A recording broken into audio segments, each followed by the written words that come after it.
એક ગુપ્ત બાતમી મળી હતી કે ઓલપાડના કારેલી ગામની મધુવન રેસિડેન્સીમાં નશીલા પદાર્થોનો મોટો જથ્થો છુપાયેલો છે।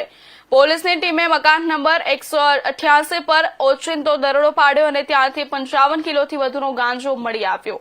પોલીસે ઘટના સ્થળેથી ઓરિસ્સાના 4 ઇસમોની ધરપકડ કરી છે। ગાંજા ઉપરાંત એક ટાટા ટેમ્પો અને 6 મોબાઈલ ફોન સહિત કુલ 30 લાખથી વધુનો મુદ્દામાલ જપ્ત કરવામાં આવ્યો છે।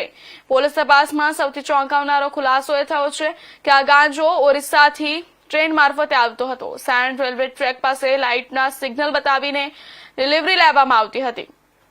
આ નેટવર્કનો મુખ્ય સૂત્રધાર રાજેશ ઉર્ફે ગંગુ અને જયસિંહ સહિત 9 લોકો હાલ વોન્ટેડ છે, જેમને પકડવા પોલીસે ચક્રો ગતિમાન કર્યા છે અને એનડીપીએસ એક્ટ હેઠળ ગુનો નોંધી વધુ તપાસ હાથ ધરી છે।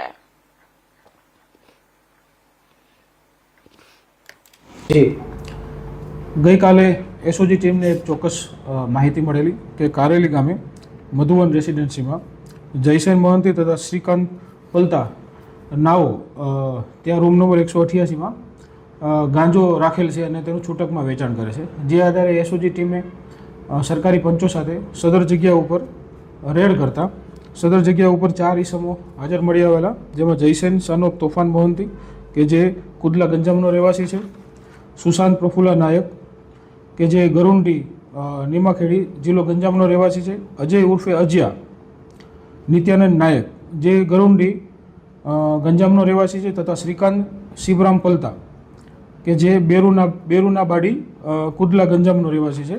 સદર જગ્યા ઉપર રેડ કરતા કુલ 28 પેકેટ ગાંજાના મળી આવેલા અને તેમાંથી 55.493 જે કિલોગ્રામ ગાંજો મળી આવેલો કે જેની કિંમત 27,74,650 રૂપિયા થાય છે તથા તેઓની અંગ ઝડપી કરતાં 4,770 તથા કુલ ચારે પાસેથી મોબાઈલ 6 કિંમત રૂપિયા 55,000નો મળી આવેલ છે।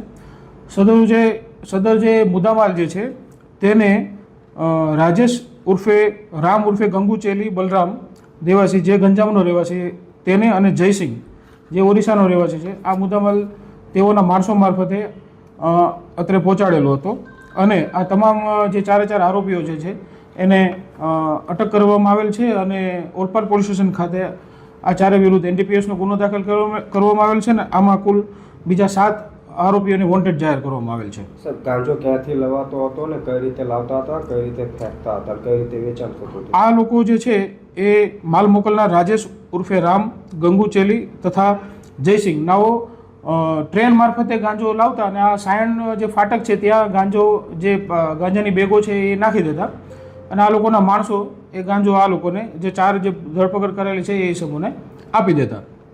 વેચાણ કઈ રીતે થતું? આ લોકો જે રાજેશ આ ચારેને રાજેશ ફોન કરતો અને જેને માલ આપવાનો હોય તેને ફોન કરીને કહેતો કે આને માલ આપવાનો છે, એટલે ત્યાં આ 4 ઇસમો માલ પહોંચાડી દેતા। અસર કેટલા સમયથી આ રેકેટ ચાલતો? આમાં જે છે સમાચારમાં આગળ વાત કરીએ તો